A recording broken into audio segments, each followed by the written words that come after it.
Welcome back to Leaders Whiteboard. Today is session 12, and we'll talk about understanding SDLC, software development lifecycle, like Agile, Waterfall, or Lean principles. Last session, we discussed about Tuckman's model of 5 stages of team development. So that naturally brings us next to, okay, how once the teams are in different phases or they are working on moving from uh, forming to storming to norming to performing, what kind of development life cycle they are using, development methodologies they are using. And I'll talk more in terms of software teams, but this will be applicable to many other industries as well, as you see fit. SDLC, or Software Development Lifecycle, is a systematic process used by the software industry to design, develop, and test high-quality software. The SDLC aims to produce software that meets or exceeds customer expectations, reaches completion within times and cost estimates, and is efficient and bug-free.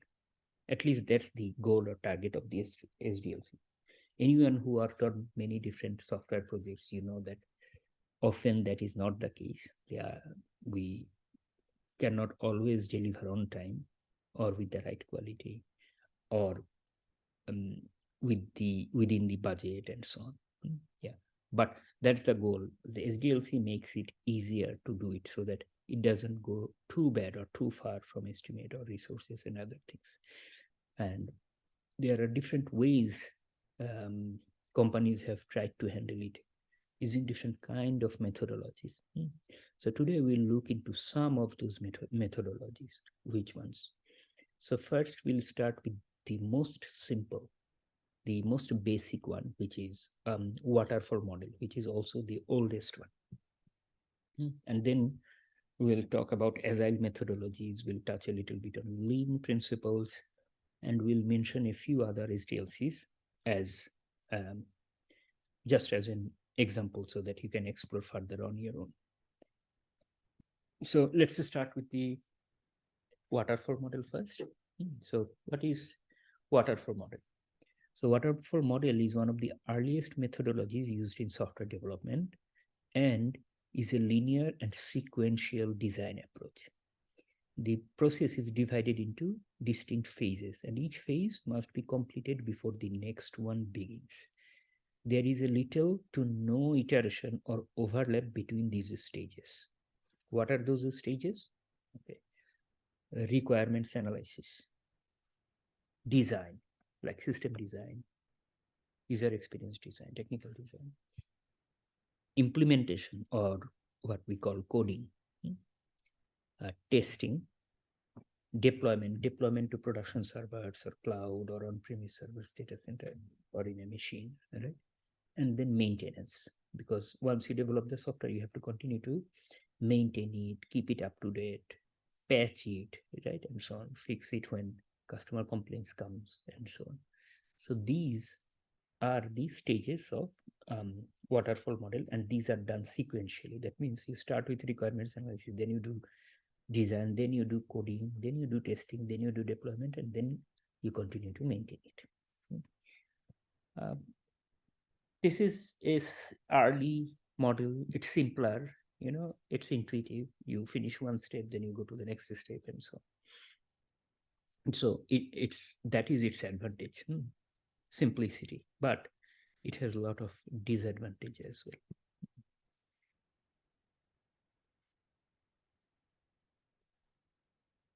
Here is how it looks, the waterfall model.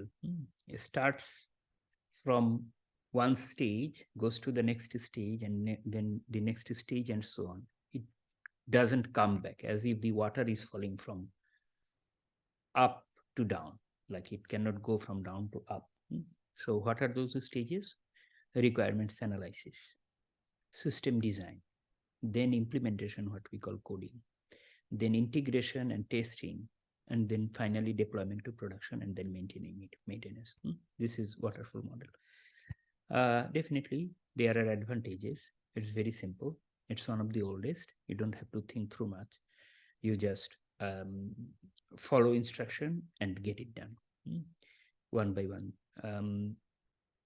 This is, despite its advantages, there are a lot of disadvantages of this waterfall model. It's very rigid to start with. One weakness of waterfall model is that it's not very change friendly. So because you have system design first, and then based on that you do the coding, the implementation, by the time you go to the next phase, integration and testing, if you find a bug, if these are small bugs, that's fine. But if there is something problem, fundamental gap, or a series of bugs, and you have to change your design, this waterfall model is not friendly for that. It's not very change friendly, because if you change the design again, you'll have to again code and test, and you have already spent a lot of time on that design.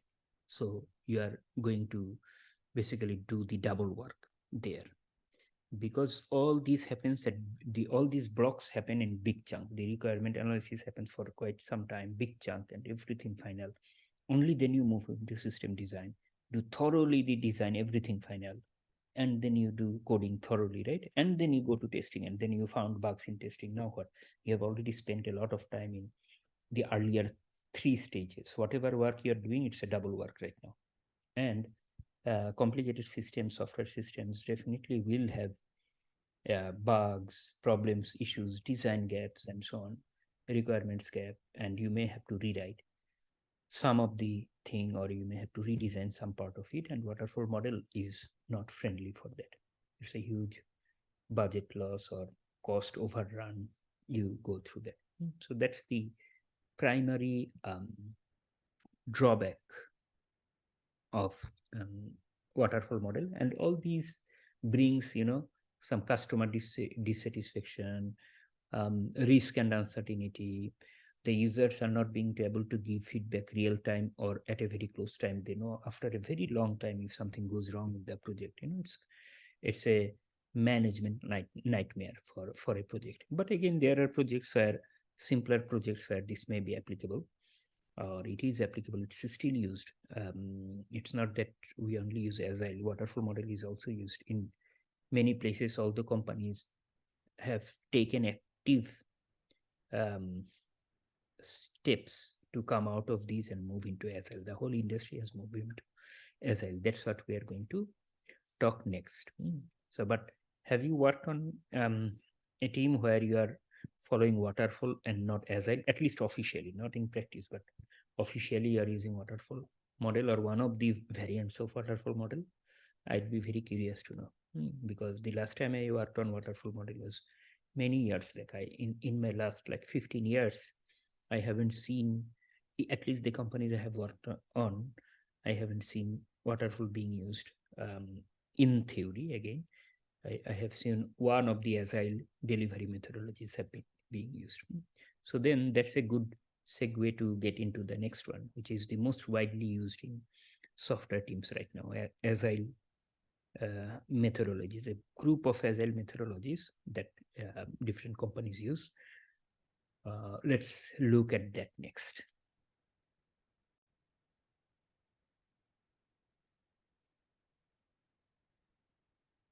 So what is Agile software development methodology?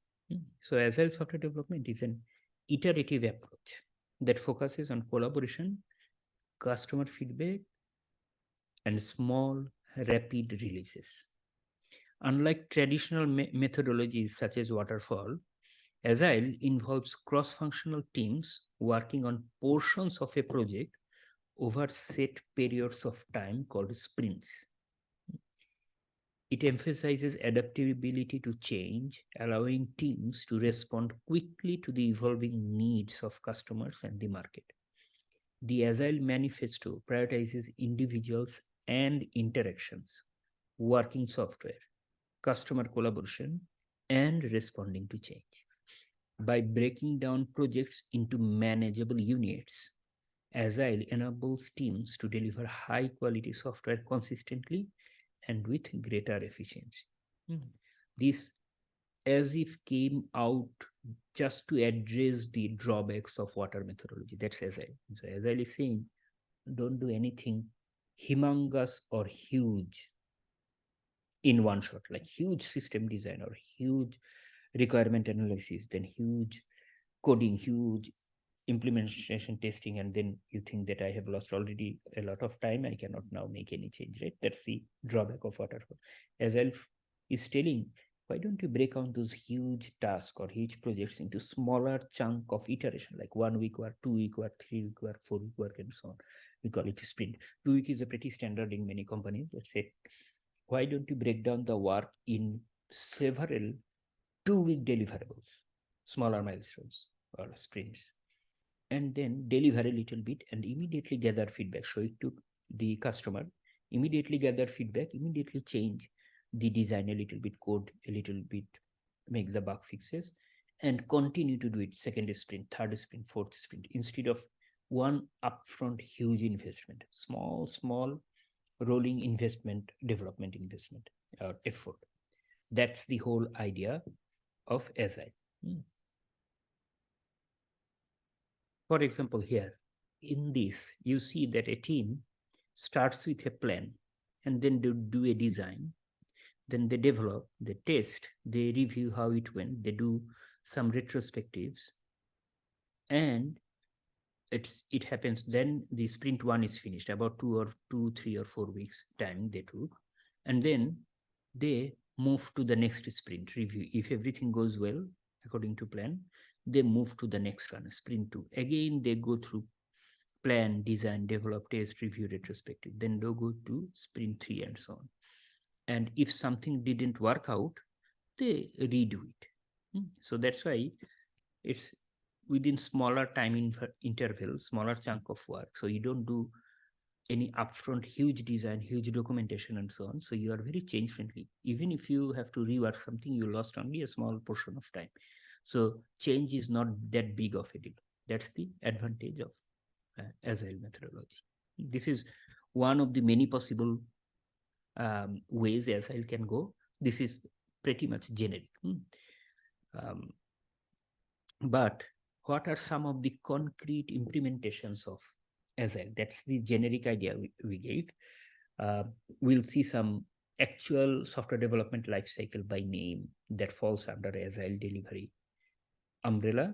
But before that, there are 4 Agile manifestos and 12 Agile principles. We'll look into the 4 Agile manifesto values that will give us some idea what Agile is. Which is, if you want to run your team using the Agile delivery methodology, one of the Agile delivery methodologies, this means you agree to these following 4 manifestos. What? Individuals and interactions over processes and tools. Process has to work for the team. Team will not work for the process. Working software over comprehensive documentation.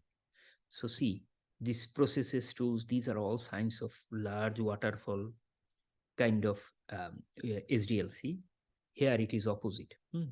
Same about comprehensive documentation, lot of upfront requirements, design documentation, system design, technical documentation, and so on, and then coding and testing.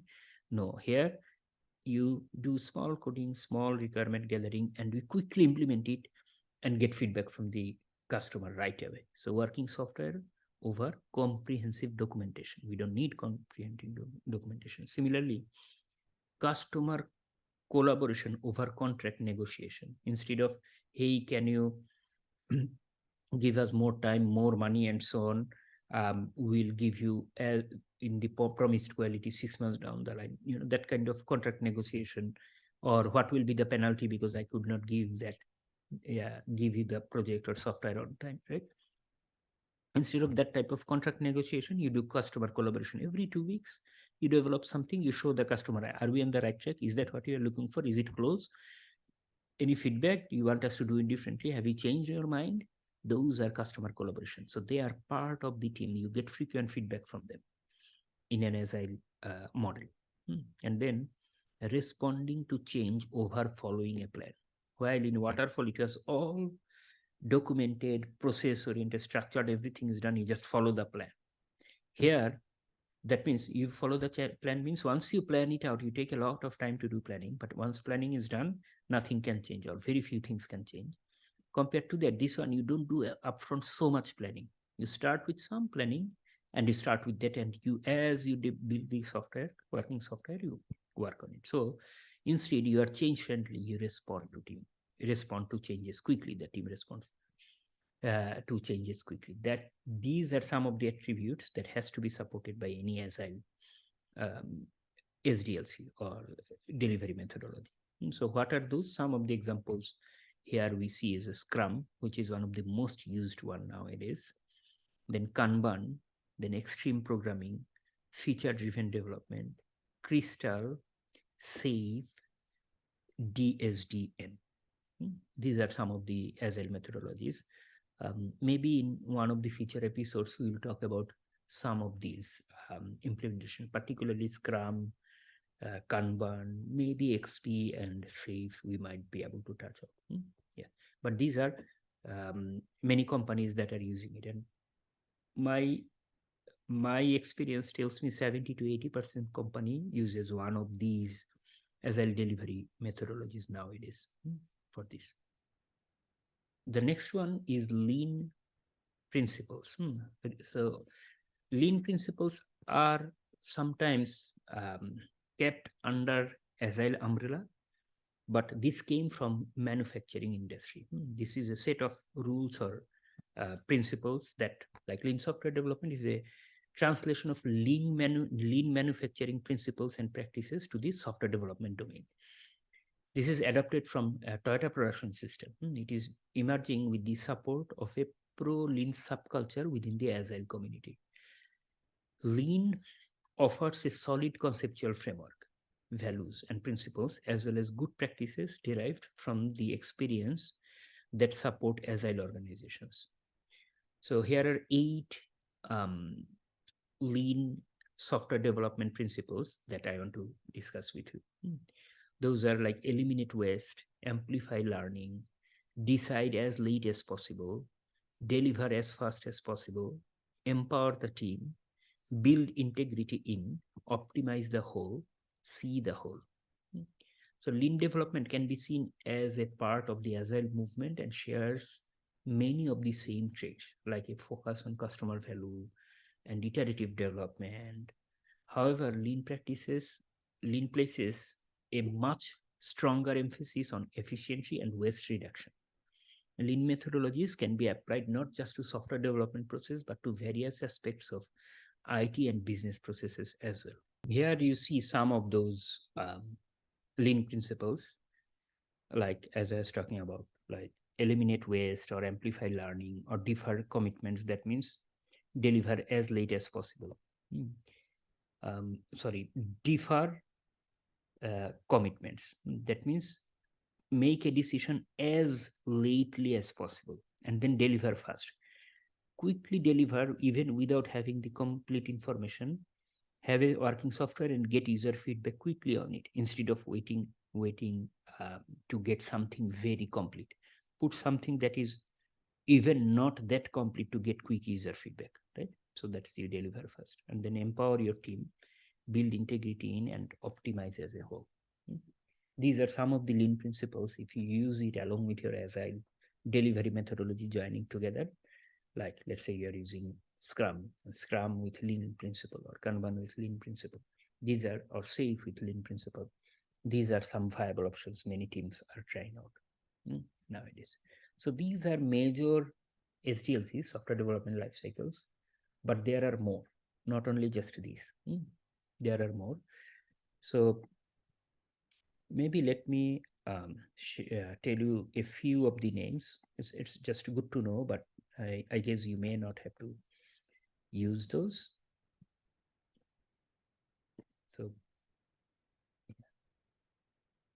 So here are some of the other agile methodologies. You will see spiral model, V model, which is validation and verification model, prototyping framework, rational unified process, or RUP, or joint application development. Okay. So there are other SDLC methodologies other than, Waterfall, Agile, or lean principles. Here are some examples. What are those? Those, like, you cannot directly put them under either Waterfall or Agile or lean and so on. So that's why I put those under other methodologies. It's good to know, but possibly you will not be using those nowadays. You not too many teams use these models. But these are also valid SDLC models, like spiral model, V model. V model is validation and verification model. Then prototyping framework, then RUP, rational unified process, and then JAD, like joint application development, or cmmi, capability maturity model integration. These are some of the other alternates in case you don't want to use Agile or Waterfall or lean principles. Those have their own advantages as well, these models.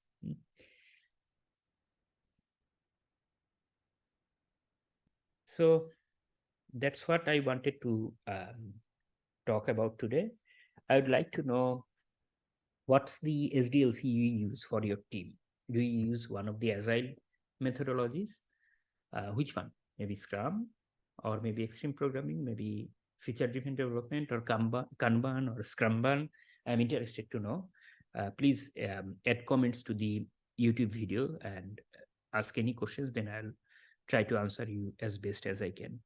If you found this video useful, please like and subscribe to this channel so that when I come up with new videos, you get automatically notified. But otherwise, I think today you got an idea as an engineering manager or as a leader, what kind of software development lifecycle options you have to implement in your team. So thank you, and I'll see you next in the next session. Bye.